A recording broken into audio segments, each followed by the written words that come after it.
Hi, this is Gabe Romero of Mann Packing. We're here with Mike Costa of Costa Family Farms today in Gonzales, California to take a look at the Arcadian fields as well as give you a supply update. Mike, how's it been up to this point? Since we got back to Salinas, supplies have been outstanding. We had some rain gaps in our plantings, but the way we're able to maneuver plantings, varieties, different areas, crop looks beautiful. Weather's been cold, textures are really good, so volumes look great. Looking forward, we don't see any disruptions in our supply chain. So as far as the 20 days of rain in February, how did that affect as far as when it was all said and done, I don't think it affected us. I don't think it affected very many people in the valley.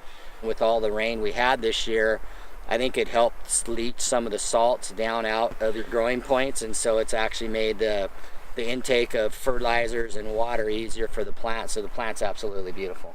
The valley has gotten so good at being able to work with wet conditions, whether it's new equipment versus 20 years ago, lighter weight equipment, gaps in plantings. We farm a lot of ground, so we farm sandy ground that's easy to plant on, heavier ground that takes us a little while to get in, so we really had no disruptions in any of our plantings.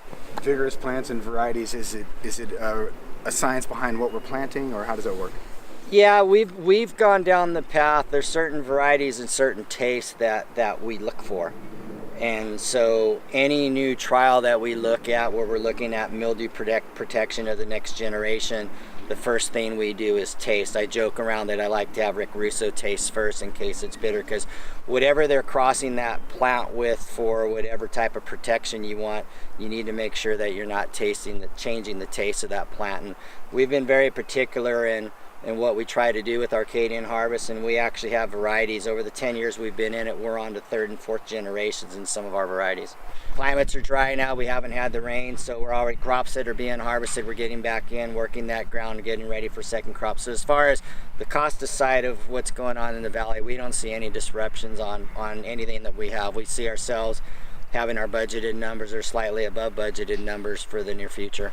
Well, hopefully that gives you a little insight to the supplies here in the Salinas Valley, and we're looking forward to the next June field report.